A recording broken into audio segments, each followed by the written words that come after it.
I mean, it's okay. I started listening to him and I'm thinking to myself, yeah, I don't know. This one's kind of Dicey.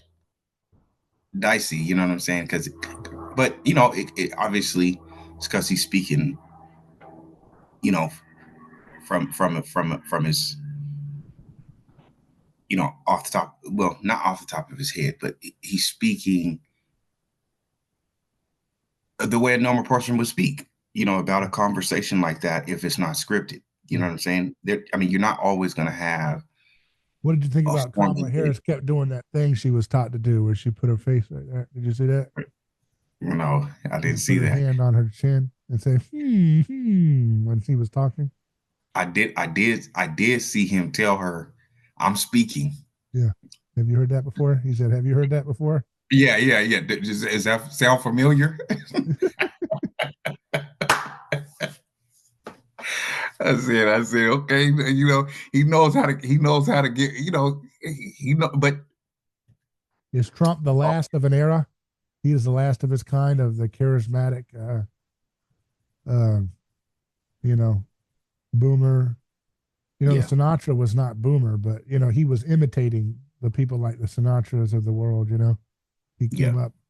He came up when the era of big personalities. I mean, he was hanging out with Sinatra, and he was hanging out with Pavarotti, and he was hanging out with all the big, Bill Clinton. Well, Bill Clinton was pretty charismatic. mhm, He hasn't held up as well though.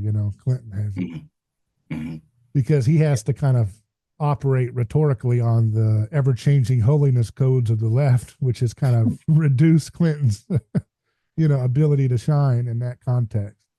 yeah. Um, but is he the last of an era of big personality, charismatic men? When he was delivering his, I never forgot that thought I had when he was doing his RNC speech, Mhm, and he went for like 2 hours, and he said, I'm never going to speak about it a bit again, but I'm going to talk about what happened in Pennsylvania with the bullet. You know, it sounded like the way he rambled, it felt like the CEO, the aging CEO of a corporation giving his report to his stockholders, at their annual corporate, convention and gathering. Like he mhm, was like, I got the border down, I had the economy doing right, I'd get everything doing, he was reporting to the board. yeah. And I kind Mhm, of like that, even though it was not effective rhetorically, a lot of his lines, because he went for like 2 hours rambling about things when mhm, he had the spotlight of the whole world. But at the same time, it felt again like an authentic CEO of a company giving his mhm, report. Well, I had your border good, I had your stock good, we had your. I talked to, he did his little routine. mhm, It didn't feel as Hollywood. It felt like off the cuff. Uh, mhm. After the camera's rolling, long, rambling, older CEO giving his report about what he's got going on in the company and what he wants to do next. Yeah, And I yeah. I like mean, that that's better than the fake Hollywood stuff of Kamala and all that. yeah. I mean, it's a good point. One of our dear friends, we talked to quite a bit, Shane. He had a interesting take on this yesterday, and he said, I think Trump, the way he talks, is actually the common man talks. Yeah. So the way he's speaking is a way that no, normal Yeah. people, or you know um, middle class people, or regular Americans, everyday working people, Yeah. the way that they would speak, Yeah. right, or the way that they would communicate. He Yeah. said, Kamala Harris, of course, is been, uh, that whole her whole debate style seems to be a little bit more. Um, it appeals to the media class, to the political class, to the The wealthy. Yeah. Yeah. yeah, to the wealthy, to the more articulate, you Yeah. know, sort of. She's not I very guess articulate. She just has she's to be. not articulate at all. But when She's she not memorizes articulate her at all. lines, a lot of people. There was an ABC whistleblower I heard that said that they gave her the questions or something ahead of time, and they probably Yeah, did. They got it I do figured out. believe, and I believe that. I They don't got care. it. They got at the very least they can look the other way as an intern or something who's got on Yeah, the email chain for the questions. yeah. Come on, man. Well, printed it out and handed it to they did that, and they don't, and they never fact checked her once, of course, and And anybody who says we need to be, we need to know what was so we can be unburdened by what was, so yeah, we can know what to do. You know what I mean? what That can be whole, unburdened by what has been. Yeah, yeah. please tell me what that means. I don't. It means It's that she got tired of being called Willie Brown's daughter. She wanted to be his main chick. And she came up with that slogan back when she was one of many mistresses when Willie Brown was running politics over there in California. now who is That Willie was her. Brown? Willie Brown was the guy that put her on the map. Oh, you mean that bald headed black dude? Yeah, That old dude? yeah. Oh. That's how she got her big break. She was one of his chicks. Yes, she was. You didn't know? You don't believe it? No, I believe Oh, you. I believe you because as I recall, if I believe right, yeah, correct me if I'm wrong, but he's done a couple of talks uh for people so that because they ask about who she was and stuff like that, and he talks about them having a yeah. you know whatever they had, I don't know, but you know, I mean, I've never really heard anything that she said that was pretty articulate. I mean, even when she talked about Russia and Ukraine, she's like, Ukraine is the country that is next to Russia, and Russia picked a fight with Ukraine, and that's not really good. And I'm like, yeah, we, No, well, we kind of know that already. You know what I'm saying? yeah. Do you know anything else about what's going on over there? Do you know anything about But the fact that they actually have been in conflict for years? but that's the crown jewel of what a politician should be in an oligarchy. Mhm. Uh, you know, a vapid creation of like Hollywood style optics and Mhm. aesthetics. Yeah. That's the Mhm. crown jewel of what an oligarchy would want to run the thing. Mhm. Mhm. You have to be kind of naive to believe they want some articulate like philosopher. Yeah. I mean, they don't want somebody who thinks and has No. a conscience. Yeah. That would be Yeah. a big drag on their interest. Yeah. Uh, And it's also probably, a desire for nostalgia. yeah.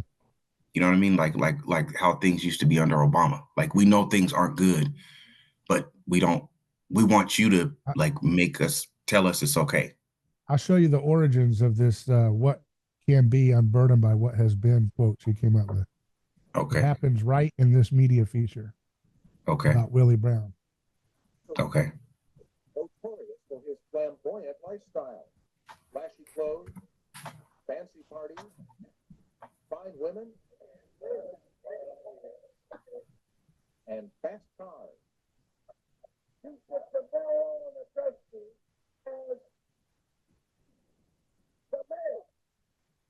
If ever a man and a municipality were made for each other, it is this man, this place. He's a rogue, all right, See that? notorious for his Mm-hmm. flamboyant lifestyle, flashy clothes, Did you hear fancy that? parties. I don't Yeah. know if you What could hear the audio. Could you hear that? flamboyant lifestyle? Yeah. And Yeah. she says, "Excuse me, are you his daughter?" And she turns around with hell in her eyes and says, "No, I am not." That was when she Mm-hmm. turned around. And then she was there at the podium around amongst other women surrounding Willie Brown.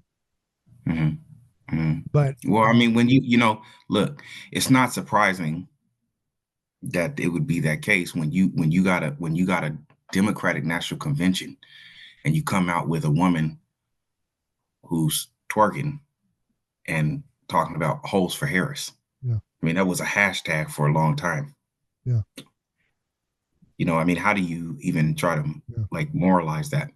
I don't even think. And every demographic, majority of married men vote Trump.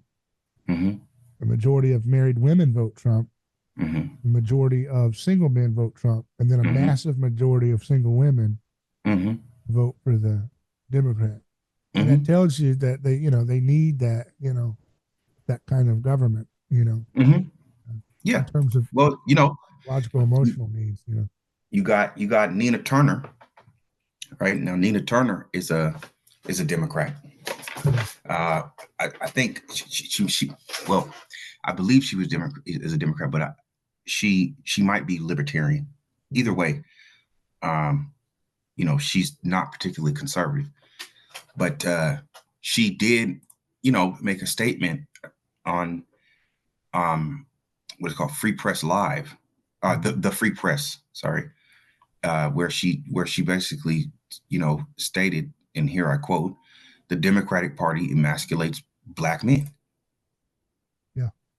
Now, you might say, well,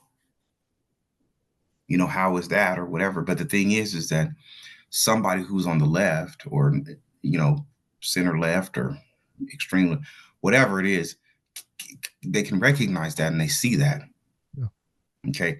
I'm sure that she's not the only one that recognizes that. Yeah.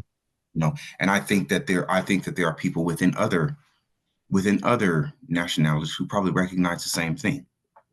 Okay. She basically explained that, the Democratic Party has for a long time pitted black women against black men. And this is something that is starting to show, in this election and in politics right now, that, a number of black men are gravitating and moving into the direction of being conservative and voting for Trump. Whereas, it may be the case, it may not be the case. I don't really know the numbers or the stats on how many black women are moving in the same direction. But, obviously you can tell that Democrats, the left is not too keen on that. Yeah. You know what I mean? And so thinking about that, what does that do? I mean, what does that do for a culture? What does that do for society? Right? When you have two genders of the same, two different genders of the same race moving in different directions, that's obviously an intention to keep them that way. Yeah. You know what I mean? Maybe you could say any other, if that was any other group, the husband and the wife or the family would vote with the same intention. Yeah. Voting for the same person. But I think it's intentional that yes, like the left does try to emasculate black men. Right? I mean, we know that they promote, certain things within the black community, and particularly target. And I'm not saying target as a way to kind of like, to say it in a violent way, but it's coercive and it undermines, the whole system of a family. You know what I mean? The whole idea of a family, right? Yeah. Because you got black males and black females not wanting to agree on their political stance, on the same issues, right? You talk about abortion, which is something that is has been talked about a lot within Black American circles, right? That they are intentionally, they intentionally put Planned Parenthood in black neighborhoods, right? They intentionally, disrupted the black home in the 1960s under Lyndon B. Johnson. I don't fault him for every single thing that took place amongst black people. You know what I mean? I think that's sort of, over the top. But the point is that those policies particularly with the Democrats, helped to put us in the position that we're in right now. Okay, you know, prior to all of this, you know, most Black families were intact. They lived together. Okay, there was a husband and a wife with children. Yeah. Now somehow that turned out to like not be the case anymore. And you have to ask yourself why. And then secondly, the fact that African Americans for a long time have primarily voted Democrat. Yeah. But we still have broken families. You know, and like the statistics, 70 to 80% of Black families are without the father in the home. Yeah.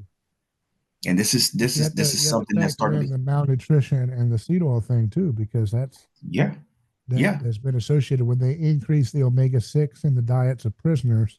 Mm-hmm. It increases violence and antisocial behavior. Mm-hmm. So if you have a fan, you know, you're talking about Planned Parenthood on every corner, but if you have Church's Chicken on every corner right next to it, okay, you're eating particularly the fried food that all people in America are inundated with fried food.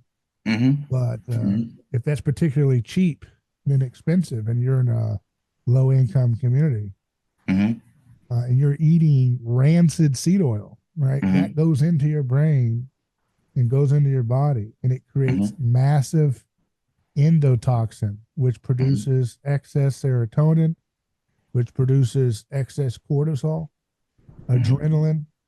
You know, that's where you get the low impulse control in human behavior.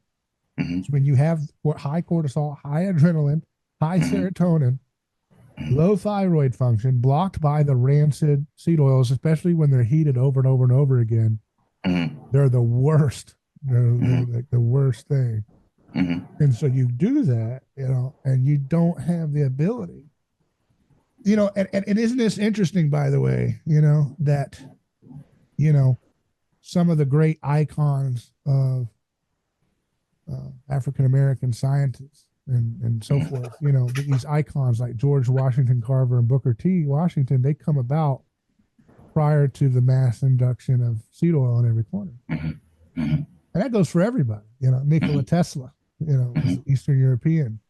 You don't see a lot of Nikola Teslas anymore because he was eating butter, was not eating seed oils, and he wasn't eating, especially wasn't eating refried over and over again, rancid, aldehyde rich seed oils like fried food. But he could think clearly, and he could think creatively, and he could have his testosterone high, and his thyroid was high, and his creativity was high. And now, you know, you don't have that, you know, and you think about the height of some of the great musicians. You know, a lot of them were coming around when creativity was still flourishing because we were not eating the level of seed oil rancidity that we eat today. That's across the board in all cultures, but I think it's particularly been a target on Black communities, right? And because of various factors there. But so, you know, you take away that poisoning, okay? It's like I said before about the Badgers. You can do whatever you want. You can say, hey, I'm going to put a church in the community. But if everybody's poisoned to a state of mental insanity, millions of people are poisoned in that level. That's contagious. And that creates reciprocal violence and aggression and stress out the wazoo. And paranoia is another symptom of low thyroid. Paranoia, not being able to trust, you know, that freaked out energy that people have when they're in a state of low impulse control, which plagues a lot of the low income communities, regardless of their cultural subcategory that people want to put on. I'm certain that they're unless you're stressed out. Okay. Typically, unless you're insane. Okay. Well, I won't, you know, I won't target anybody who's eating cats. You know, that's your preference. But what I will say is, I will target them if they eat your cat. Well, I don't like cats. It's easy to be a liberal when it's not your cat being eaten. I don't I don't particularly care for cats, but to each his own. But I agree with you. Yes, they're I mean, if you think about all the sort of neighborhoods where the major, like you might call it black neighborhoods or majority black neighborhoods, think about all the sort of, what kind of stores do they have in their neighborhoods? What kind of grocery stores? What kind of, quote unquote restaurants, fast food restaurants. I mean, that's all around them. You know what I mean? And, I think about how black Americans, in the past, we did, we did eat healthy. We ate as a family, right? The women in our family would cook on Sundays, right? Get together and have meals. Now, everybody after church, they want to go to. And there's nothing wrong with fried foods if they're fried in the right material. Right. Yeah. If you're fried in tallow, Right. But it's KFC. Yeah. It's KFC now. You know what I'm saying? So you can do two things: ban seed oils and privatize marriage, or at least give a private option for marriage. Two of the greatest things you could do for humankind in America and the world over. But let's just start where we started this. We started the seed oil scourge in America. Let's end it here. You get rid of the seed oils, give an incremental phase out period, 5 years or whatever, let people phase out, transition to healthier fats. It's going to be hard. You couldn't ban it tomorrow because, so many small businesses and stuff they wouldn't be able to, their supply chain would be so disrupted because of the ubiquity of vegetable oil that they wouldn't be able to switch their cafes over and so forth in an immediate fashion. So you'd have to give a transitionary period to develop the scale of healthy fats again and allow for people to wean off and stop putting these disastrous things. Now, I typically wouldn't say government should ban things like that, but they are so intrusive into every aspect of our lives. And it's obvious by now that Trump is the most conservative that the conservatives can produce, and he can barely win. That it's obvious that the appetite of the American public is not very principally anti-government, like it should be, limited constitution. So it's obvious that we're not in that world right now of a libertarian world. And therefore you have to work within what you have. And as long as we're going to have this intrusive octopus of a state, it should be applied to its own poisons that have allowed the population to be as dumbed down as it's become. I agree. Turn that octopus against itself. And tear it up. Yeah. And one thing you could do that would be instrumentally just powerful would be to ban seed oil. And you would see people's creativity come back. You would see people's ambition come back. Here's why I don't like leaving it nebulous.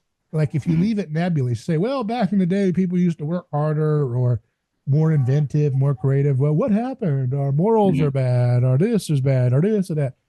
It's so nebulous, nothing will ever get done. But you have to start with like basic things, low-hanging fruit. Like this is a literal poison. This is not a food substance. This is not telling you to ban sugar. That's a food. You should eat food.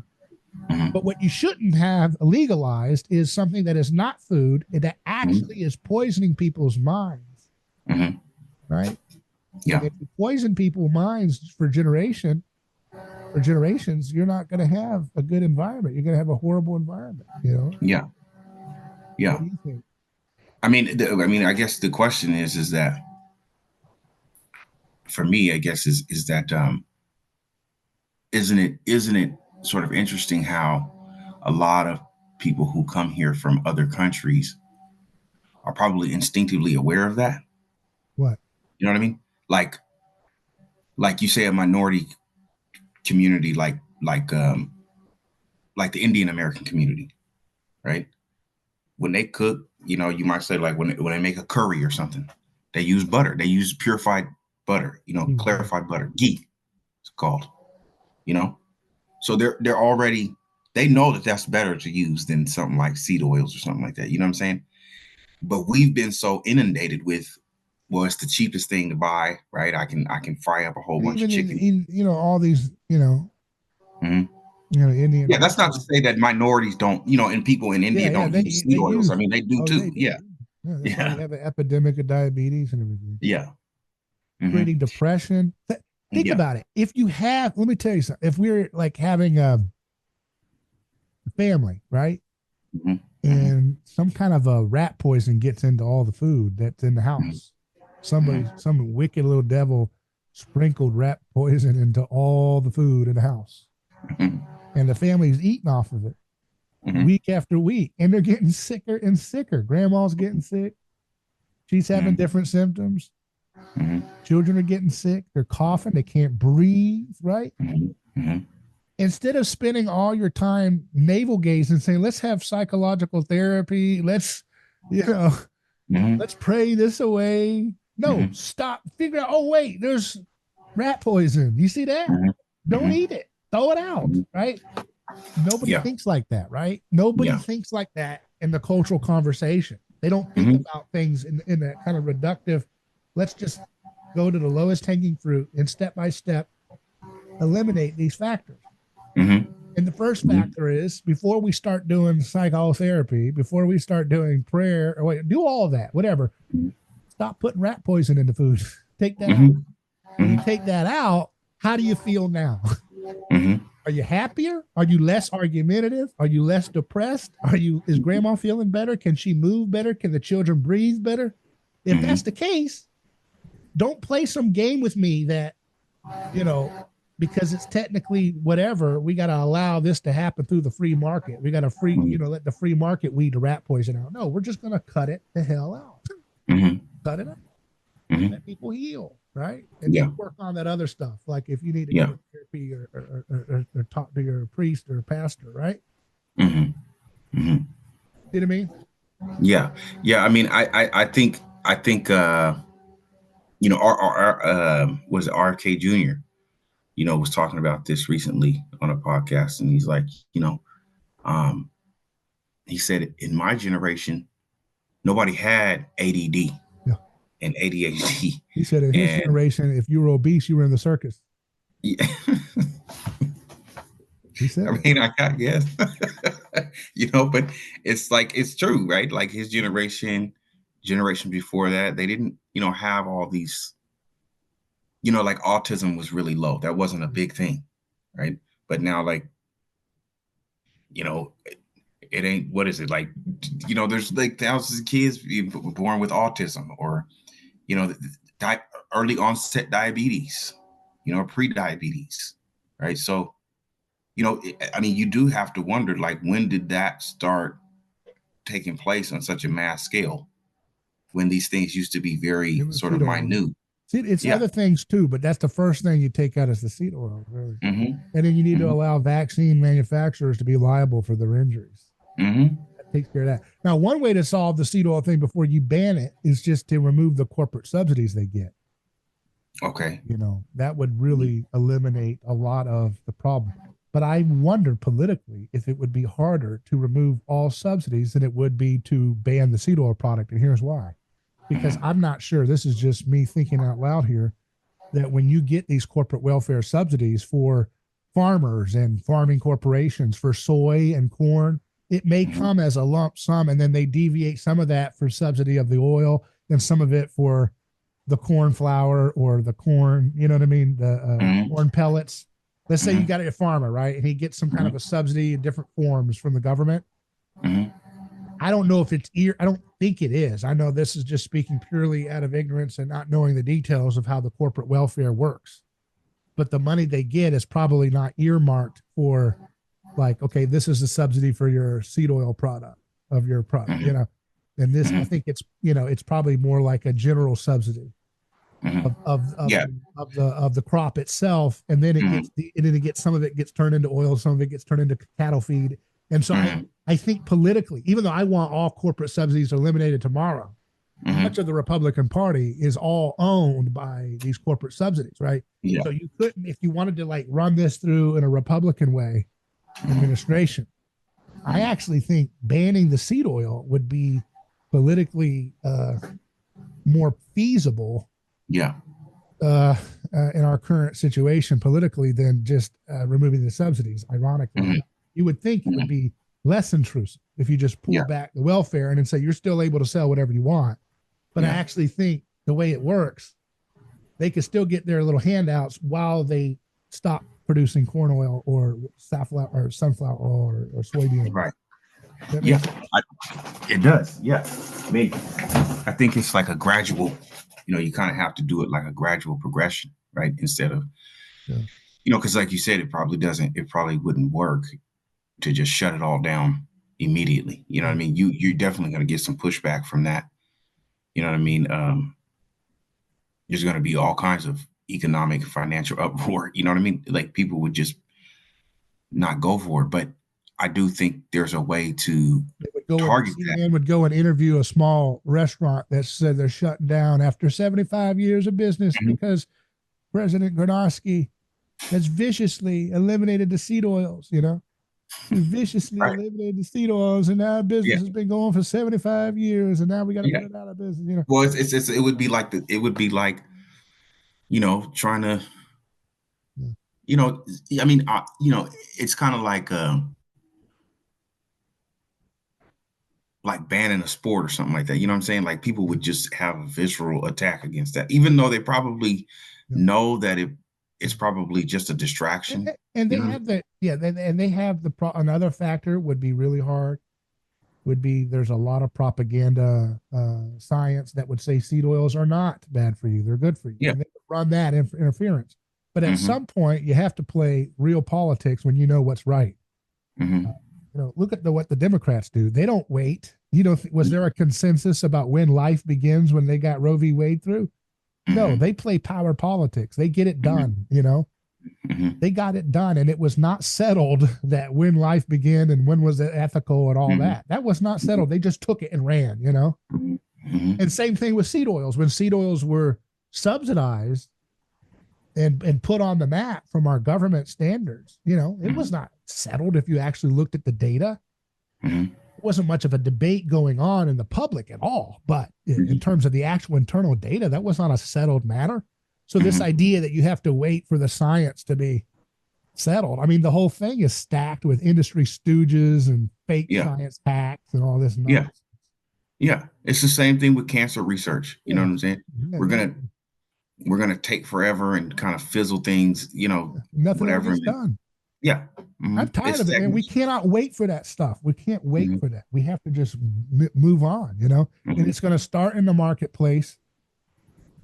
Like, we have to create, it's a double thing. One, you have to politically build momentum for banning seed oils. And number two, you have to keep hitting the marketplace of ideas of telling people about it in the media, like Mhm. what we're doing.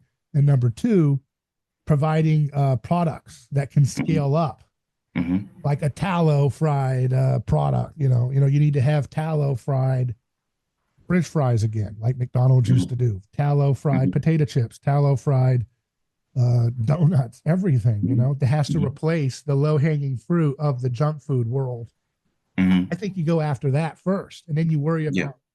about the health.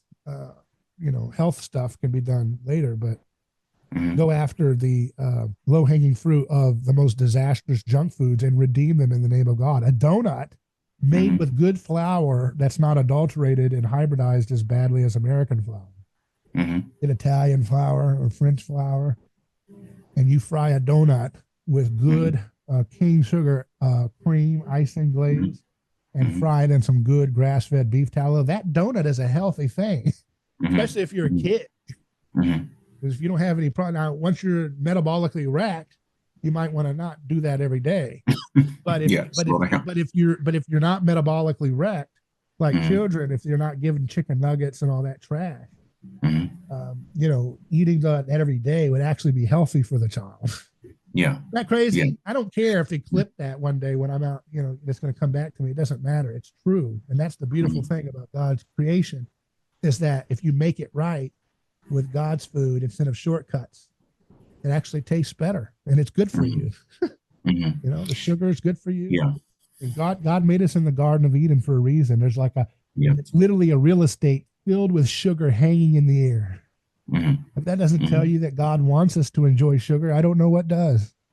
You look Yeah. at land of milk and honey. That's milk with sugar and honey, sugar. And he uses that as an enticement of the good life that they will enjoy once they get to where they need to be. That can Yeah. be extrapolated for all these things. You know, we all want the promised land of the kingdom of heaven coming to earth. Mm-hmm. And so I don't think God would use metaphors like milk and honey and use, imagery like Yeah. Garden of Eden. Like the sweet, Sugar was evil. yeah. Yeah. The sweetness and fatness of the land. You know what I mean? Which is, Saturated yeah. fat and sugar are good for you. Yeah. Isn't Yeah. that wonderful to know I that? mean, that's a Isn't that great that's to a know good that? point. I didn't think about it like that. Yeah. The sweetness Why and would God fatness. lie and give you something that's really bad for you as like the good life? Yeah. The But we've Dolce been Vita. lied and convinced that if it's saturated fat butter, I'm kind of sinning. No, you're not sinning. Right. You're doing what God wants you to do. Yeah. Well, it's interesting. It's interesting that you make that point because I've noticed that for me, like this is just my metabolism. I don't know about everybody else, but I do notice that like when I if I cook my eggs like in butter, Yeah. you know what I'm saying? Or like something like that, I don't have stomach pains. Yeah. But when I cook it in vegetable oil Ooh, yeah. Yucky. or like some kind of seed oil, Yeah. what is that? Crisco or something Yeah. like that, like Canola, Crisco. canola oil. Yeah, canola Pam, you oil. spray it with spray the pan with Pam. Yeah, yeah. I noticed that I'll have heartburn. Yeah. And when I was a kid, I never really paid attention to it a lot. You know what I'm saying? Because my grandmother, and I'm not, love my grandmother. Okay, we love grandma. Yeah. But I will say that when she would cook the pancakes, she would put canola oil, and then she would, put the pancake mix, the whatever, and cook it that way with the oil. And then she, cook the eggs, in butter or something like that. Now, I'm thinking, okay, I'm thinking now about this, but in the past, it didn't mean nothing to me because I'm a child. I'm just like, man, I just want some pancakes. Can I get the, syrup in the pancakes? We don't care about what it was cooked in. But, a couple of hours later, you're running outside and you're like, damn, why my stomach hurt, bro? Like, why am I burping all the time? Why does my throat sting? You know what I'm saying? Like you think, but see, but then, I cooked pancakes, a couple weeks ago and, made them with butter. Now, I don't know so much about like the bleached white flour. That's another thing that I think is kind of harmful. You know what I'm saying? That like bleached flour or whatever. But anyways, I cooked mine in butter. I made my pancakes with butter. I didn't have Put some as maple much syrup. You guys probably have ubiquitous maple syrup, right? Or no? In that region of America, is it cheaper or no? You don't, right? No, it's not cheaper. Okay. But yeah, of course, maple syrup's better than that fake corn syrup. Yeah. We used to, when I was a kid, because my family being from the South, we used to use molasses. Yeah. To when we eat our pancakes. A lot of people don't like molasses, you know what I'm saying? But it is good actually. It's, so. But that, and the same thing with fried chicken. Fried chicken is an iconic unhealthy food. But if you use a good flour, and you use good eggs to make the batter stick, and then you fry it in beef tallow, okay? That is a very, use a good quality chicken. Yeah. That's a very healthy meal. And yet it's been, turned into an icon of hell and death. Right. It's just evil, Yeah. inversion of that which is good. But what's funny is that they do that. Excuse me. They do that. Then they want to tell you, oh, don't eat the fats and stuff like that. And then so you turn away from they would say, well, don't eat butter and don't eat olive oil and don't do this because it's all unhealthy.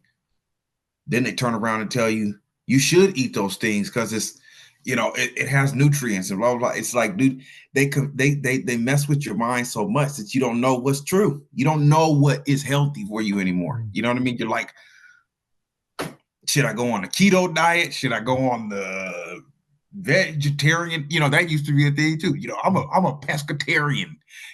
I'm a vegetarian. I'm a Yeah. What was the other one? Yeah. Like they don't eat no meat or milk, or what are those people called? Vegan. Vegans. sorry, vegans. Vegans. You know what I'm saying? Mm-hmm. So it was just, and it's like every year, you go to the grocery store. I don't know if you noticed this, but you go to the grocery store, you look at them, you'll see like a health magazine or like food magazine, and it's always something new, something different the next year. You know what I mean? But that's what I'm saying. It's like once you have the freedom to not trust any of that, usually it's, you're kind of freeing to think for yourself. And yeah, people are always you have to. People are always wanting to be told what to do. They don't trust their own body. Mm-hmm. It's so stupid. But that's because the government has made it. They have pressured us into believing that. Yeah. You know what I mean? That like you don't know what's good for you. Yeah. Your community doesn't know what's good for itself. Once you start with the premise that the government is Satan's playground, then it's kind of obvious to assume that for everything. Right. But now here's my thing. Why is it the fact that so many minorities that are coming over here understand that? Yeah. But a lot of Americans who have been here for generations don't. Yeah. That's it. Because their governments don't have this well-oiled propaganda machine like Hollywood. Right. Yeah. Their governments are a little bit more ham-fisted in their authoritarianism. That's a little bit more, right. a little easier to see if you're thinking. Whereas ours is always dressed in very elaborate marketing campaigns. The best marketing and advertising gurus are all connected to, the oligarchs that run the government and so forth, and Hollywood. And it's a well-oiled machine. I mean, think how dumb it is that, they've convinced single women that the greatest thing that they can identify with politically is to have the right to kill their child whenever they want.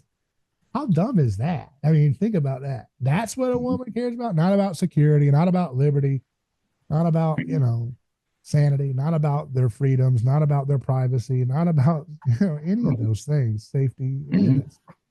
Just the right to kill your kid in the womb, no matter what. Nobody can stop you. You must have that. They have marketed that to women.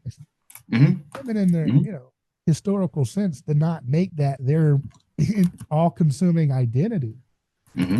Well, that's how you know that is a fiction that was created to try to create a new woman, a new, a woman of the therapeutic state, a woman of the oligarchic control system, the new woman will be defined as a celebration of the right to exterminate anything in their womb. What? That's not ever been that was never the quintessential definition. Womanhood identity. Well, I mean, and that's a good question, because that leads to the question of, is the West sort of leaning sort of backwards into the pagan world? Yeah, I think another thing that's important for our culture to flourish, if politically, ban seed oils, and then I call it it's called the Marriage Liberation Act. Okay. The Marriage Liberation Act, I think, would deal with exactly the needs of young people around me today. Many of them are in Generation Z or millennials who are victims of divorce and easy divorce and broken families, and they want to have a more structured agreement that's more honest contract.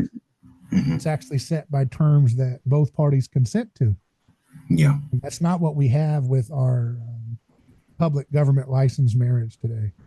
Yeah. It comes with terms that you don't get to opt out of. It's a package deal, right? Yeah. Yeah. And that's a political intrusion that needs to be corrected. And so what I propose at the state level is Marriage Liberation Act. And we're working and talking to people in Alabama and Colorado and Florida about maybe doing something at the state level to push this together. And what that would do is to allow for a private option, just like you have a private option in schooling. You can take the standard public school that's there for you if you want it. Or you can opt out and homeschool your child or private school them. And in the same way, this solves the problem for everybody. Because those who don't want to privatize marriage completely, they want to keep it just like it is. There's a lot of money to be made in it, and that's why there's a lot of people who want to keep it like it is. I mean, imagine making money off of ruining children's lives, by the way. It's pretty despicable. But everybody can, they can always justify it to themselves somehow. But so what you would do is you would allow for a private option. So for young families that say, we don't want to do the public marriage license, and we don't want to have we don't want to be a part of the family court system if things go wrong or whatever. We want to have a private option so they can then go to their church institution. And the church, if they want to, they don't have to do it. They can say, no, we tell everybody who comes to our church, if you want to get married, go do the public option marriage license. I'm not interested. Go ahead, you can do that. But if you want to, your church institution can create a covenantal agreement in terms of dispute to mediate problems. Yeah. Let the Catholic Church and the Baptist churches, Presbyterian, whatever, come up with their own constructs. And some of the denominations, I think, will chicken out and they'll just say, we just going to handle this. People we don't have the structure to handle this. Okay, go ahead. Yeah. But then there's other people who will step up to the plate and they'll create private option for people who want to have an agreement based on the biblical standards or church standards of their tradition. Yeah, that would allow young people, just to finish the point, that would allow them, young families, to form covenant agreements that will have the terms that they want to be a part of, right? Yeah, and isn't it interesting? I think, isn't it interesting that I don't know this for sure. This is just something I was thinking about, but like, isn't it interesting almost that it, again, I don't know if this to be true, so I'm just throwing this out there. Christianity is the only religion that considers marriage to be like a covenant, right? You could say the same, say, well, the Jewish tradition believes in a covenant, the Muslim tradition believes in a covenant. I don't know if I necessarily believe that. I think they choose more of a contractual relationship with each other. And it's similar to the law, right? But I think it is uniquely Christian to believe that marriage is a covenant. The reason why I say those two are different, a contract and a covenant, is because one is blessed or anointed, or whatever, by God. So this covenant is something that has been joined together under God, right? That God has acknowledged and blessed. And so that's the reason why that marriage cannot be broken, because you made a covenant to God, right? Whereas in the contract, you might say historically contracts were made in order to keep people from having conflict. Yeah. So when people oftentimes, so you think about wealthy people in the past, when they would make a contract of marriage, it was to keep them from fighting with one another. You see what I'm saying? My house will not fight with your house because our two children will be joined together in marriage. That'll keep us from fighting. Like a truce. Yeah. Those were like treaties. They're like treaties. Yeah, they're like treaties. And I think that is how marriage is seen in the legal, in politics and legality, right? It's a treaty, right? It's a, the violence and the potential for conflict to ensue may not be there, but the fact is that it gives people a way out. You know what I mean? Like, okay, this contract that we built ain't working no more. We're starting to fight, and things are not working. So let's end the contract, right? Whereas, from a Christian perspective, you would say that's not the way you deal with marriage. You know what I mean? Now, I would say, if they're very extreme things and things that just cannot be resolved, then that's a different situation. You know what I mean? But I don't think marriage should have ever been in the hands of the state. I think that was a tragedy. You know what I'm saying? It was. But this is the best way to allow people a private option out of that without taking out the whole machine, because the whole machine won't be allowed. And they don't want this to happen, probably. But this would allow for people a very little carve out, non-threatening, because it's just those who want that option can have that option. And and of course they'll make horror stories where like joined a conservative church and they have a conservative agreement. Yeah. CNN and everybody will make little sad sob stories about this person wanted to get out and they won't be allowed to now. And oh my God, they're going to try to do the hysteria. But guess what, man? They're always going to do hysteria. Yeah. Who gives, the difference between a civilized world that has order is the ones that don't listen to hysteria. Yeah. The ones that listen to hysteria and are governed by hysteria for men and women are the ones that can't get past being able to figure out how to pave a road. Okay. That's called mob justice. We're past that. If we're Christians, we don't have time for listening. Oh, what's the hysterical people going to say? We don't care. And the only way you get to the point really where you don't care is when you have energy too cheap to meet or decentralized, when you have radical transportation innovations, when you have cures for diseases right under our noses that people can utilize. That's when you get to the point when the hysteria doesn't matter anymore, because you literally have the ability to move out of it, to get out of its way, and to take care of putting a roof over your head and feeding your family without relying on the hysterical mob and their stupid oligarchs to get your groceries. Okay. Yeah. And so that's going to take a time to get through, but it should be happening, and it is happening, but it's not happening at the pace that it could happen if people had the courage to think for themselves. Right. Yeah. Yeah. But I think the Marriage Liberation Act gives people, these young people who are like, I don't want to get married because it's a raw deal, it's a scam, blah, blah, blah, blah, blah. And a woman that says, I don't want to get married when this guy can take advantage of me or whatever. Well, you guys can go to church organizations and they can find the agreements and the covenant that works for them. Yeah. And the church, and the church has to, regardless of the denomination, the church has to really stand again on the sanctity of marriage. If the church does not do that, then it is not going to be a productive alternative to the legal system. You know what I'm saying? We're just going to continue to be in this. I mean, I know a lot of people, man, that have relationships. They're not married. They live together, for a number of years. You might as well say they are, but why don't they get married? It's because they're essentially they're afraid of what comes with that, under the law and under the government. Like they don't want to deal with those problems. You know what I'm saying? Marriage issues like, dealing with children. Okay. You separate and you're having to deal with, paying for this, paying child support, paying legal fees for, what is it?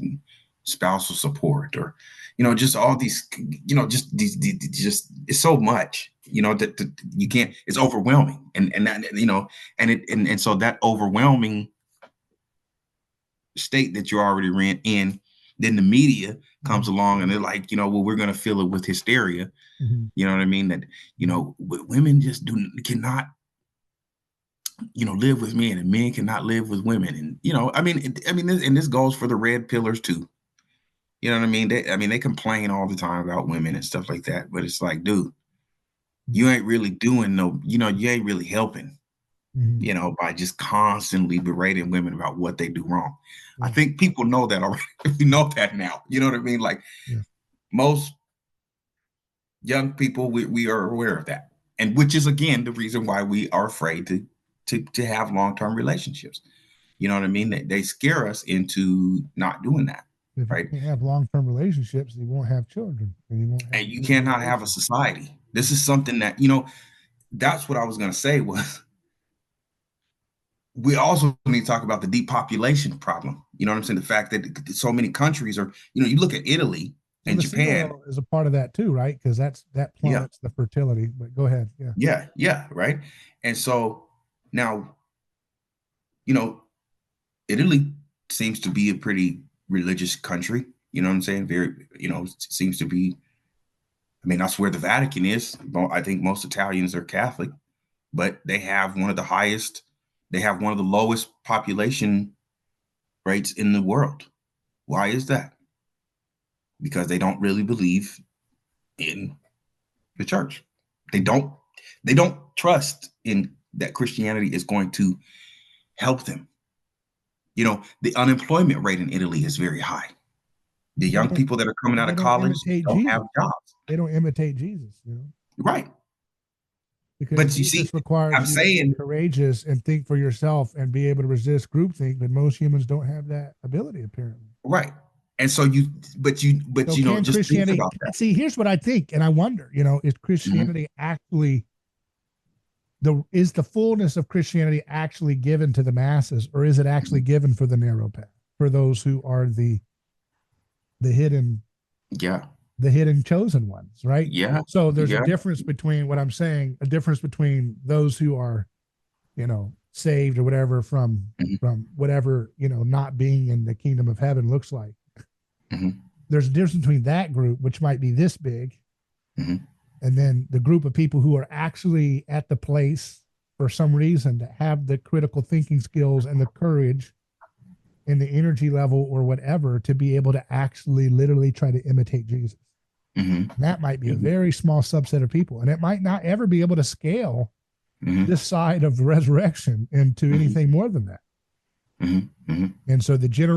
the general societal effect of Christendom Mhm. is what most folks will tolerate and adapting to Mhm. at best. And then Mhm. the ones that actually emulate Christ, Mhm. who are actually leaders Mhm. in the way Christ was, Mhm. are so far and few between. But he predicted it would be that. Mhm. Mhm. And so, and I think everybody always tries to argue about who the chosen are, as if the Mhm. chosen are the ones chosen for eternal resurrection in the kingdom of Yeah. heaven, whereas it might be that the chosen are the ones chosen by whatever reason Yeah.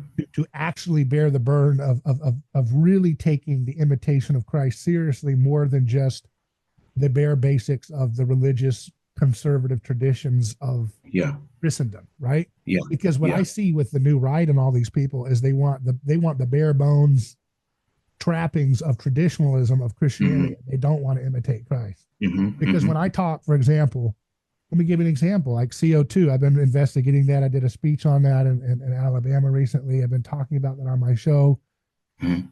about how we need to rethink CO2 based on looking at the data and looking at the science and fresh new eyes. There's this ubiquitous carbon dioxide gas that Mhm. that's literally right under our noses as we Mhm. and then it's literally right under our noses, and Mhm. we exhale it every day, and yet it's this Mhm. master molecule that regulates our metabolism and is so apparently, according to the late great Dr. Ray P and others, Mhm. this is such a critical part of a healthy body, is having Mhm. high retention of CO2. Mhm. Now, when you look at that, there's so many places you can go in terms of health effects. You can look at my interview with Dr. Lewis Coleman, who's an anesthesiologist, where he charts out innovative ways to use CO2 in surgeries to actually have significant healing of big diseases. Mhm. But there's also other, things that are interesting to look at with CO2, like being able to radically grow fruit trees and other types of crops Mhm. much faster, more nutritious, more rich and vibrant in minerals and sugar content if it's a fruit than ever before. So Mhm. so to me, following Christ means you look around the world and you say, Mhm. okay, there's this creepy mafia that has a lot of power around the world, and they want to Mhm. cull things. They want to kill cattle right now in Ireland and the Netherlands. Mhm. They want to consolidate the price of highly nutritious, dense food into this really high price product Mhm. at best, if not ban some of these things. So Mhm. where they are pushing for this kind of control into processed packaged foods, double down with radical innovations the opposite way that allow for breakthrough ways of growing trees to maturity and full production in one tenth of the time that it used to. You see what I mean? That's what Jesus tells us to do, stuff like that. Okay. Like be willing to look like a fool. Yeah. To do the glory of God and imitating in his service for his fellow human beings. Yeah. Your fellow human beings need nutrition to live. And they're run by a mafia that wants to cull it and make it harder for them to get nutrient rich food. So instead of playing defense on that, play offense and say, how about you try to stop this? Yeah. Go CO2 and you use it. I'm saying CO2 maximizing. I'm saying using greenhouses to maximize CO2 retention in plants so that you can feed the world with nutrient rich food rather than junk, empty seed oil food. Yeah. Because the globalists tell us, oh, we can't have a world filled with billions of people because, well, if we do, they're going to be a pollution on our on the world. That's a lie. And number two, they're going to be required to eat empty calories like seed oils and plant-based goop. And you can say, no, to hell with that lie. Here's our CO2 greenhouse. We can feed very poor populations with this little tiny bit of land because we know that the reality of nature is fully left to be discovered. There's so many truths, so many secrets to nature left to be explored. That's a Christian mindset. That's a dominion mindset. That's what it looks like. Right? Is to set creation free from its bondage to decay. You know, and I think that we have a role in that, right? But the first thing to do is to be able to learn how to do something. Learn how to like have a greenhouse and then learn how to like increase the CO2. Learn how to like make, you know, get results and replicate it and learn how to do nutrition for plants. And then you can bring that to the world. You know, you can't do everything yourself, but you can do that. I think you know, learning how to be a steward, you know, of the earth, learning how to, you know, grow your own crops and things like that in a healthy way and be able to, you know, give that to the community is, you know, I mean, what more could you ask for? That's and what I'm trying to say is have that childlike wonder that it's not just about growing crops healthy way. Like we know there's a lot of YouTube channels that'll teach you all kinds of things to do to the fertilizer. We get it.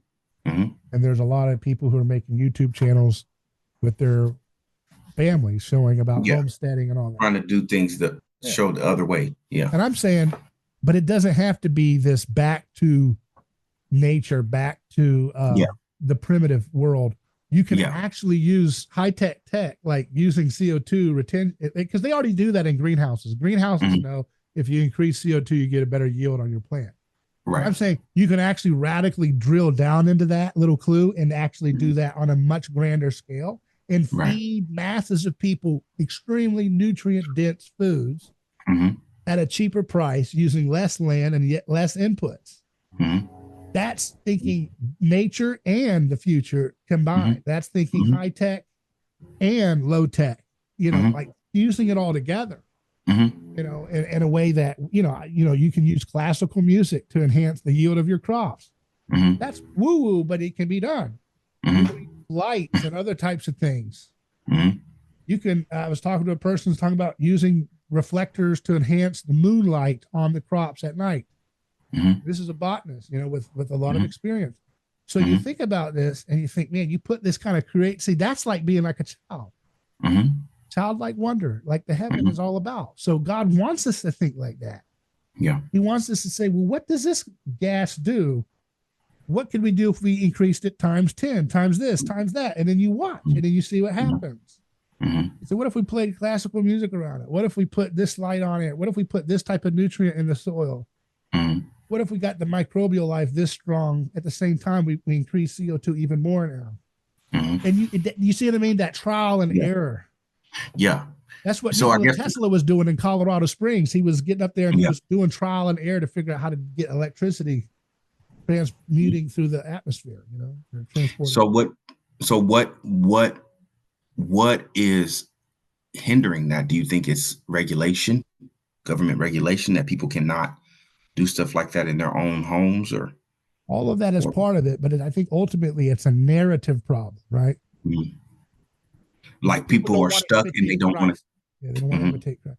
Because what I'm trying to say is you don't figure out that CO2, you don't find the rabbit trail that CO2 could be way underutilized Mhm. until you first start with a disposition like Christ to think outside the box Mhm. Mhm. and to have an expectation that we haven't reached the end of history, but rather history has just begun, so to speak, and that Mhm. that the created order is actually designed for human maximal benefit. Mhm. And when you start with those Christ-like, states of mind, I Mhm. haven't even gotten into the Nicene Creed and none of that stuff. I'm talking about taking on the mind of Christ, Yeah. right? You get what I'm trying to Yeah. say?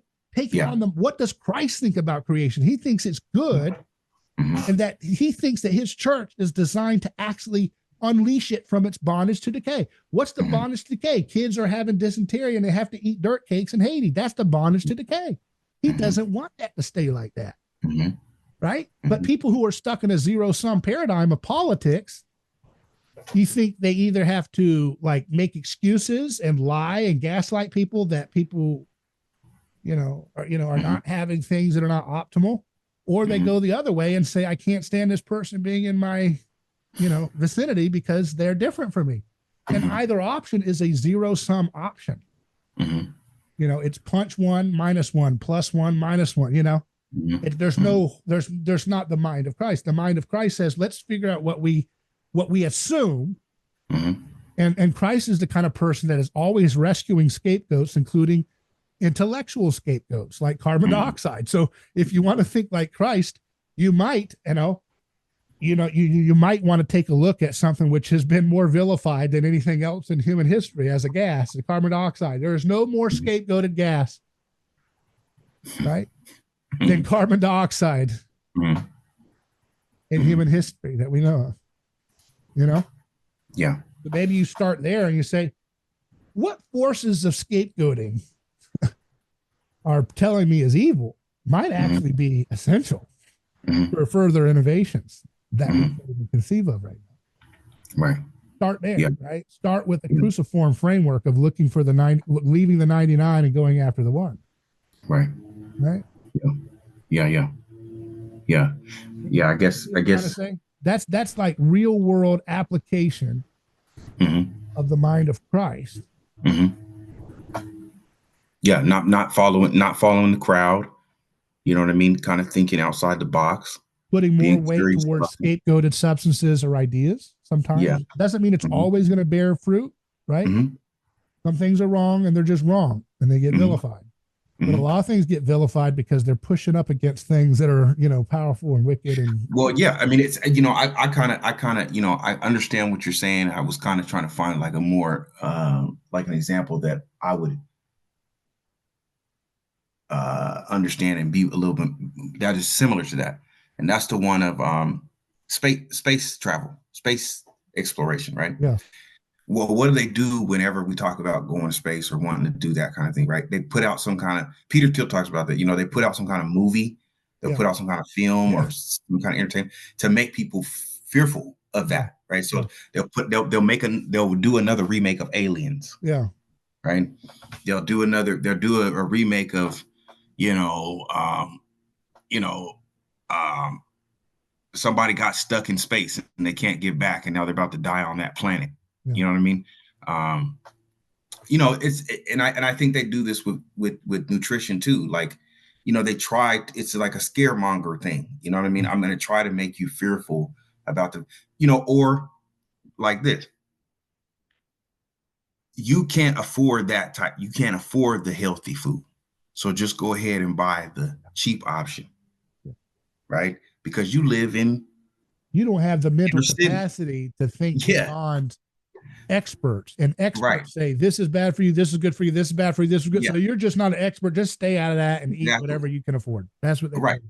Yeah, and it's the same thing with with like telling a woman that hey, reproductive, whatever. You don't want to deal with a child by yourself. You don't want to be poor. Right. You don't want to be you don't want to have to Yeah. end your future and your career. You see what I'm saying? So and to me, I think those are all the same. Like, yeah, I can't afford to buy healthy fats. You know what I'm saying? I can't afford to buy good butter. I can't afford to buy a good case of olive oil.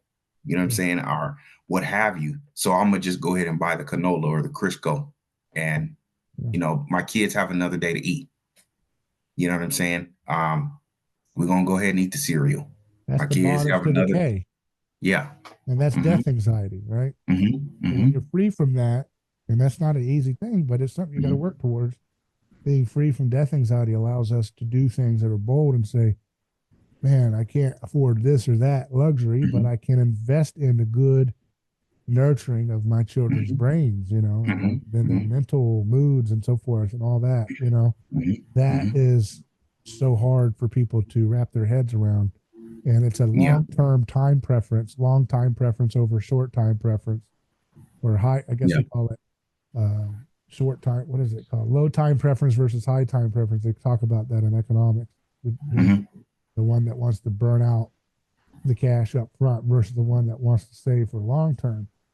The savings in the long term is kind of the mindset you got to have when you think about investing in expensive foods, or it's not even necessarily more expensive, but it can be more expensive to eat healthier than to eat diet food or to eat seed oil food. Like just more expensive ingredients. It may not necessarily be the whole thing, but it's just like the butter that I would have made, the mother that I would have used. It's a herd mentality. It's like, well, everybody's eating it, so it can't be bad for you, but everybody's getting sick. 1 in 2 get diabetes, and right. At some point, and then you be thinking, you hear about grandma, grandma got diabetes. You be like, oh, that's so sad, and you be thinking that, and then 30 years later, it's like, well, you got pre-diabetes, and it's like, oh shit, that's what. And it's learned helplessness is just believing in psychopaths that tell you this is just the way it is when you get older. It's not. That is not how you're supposed to age, right? And people are too willing, waiting for their little Caesars.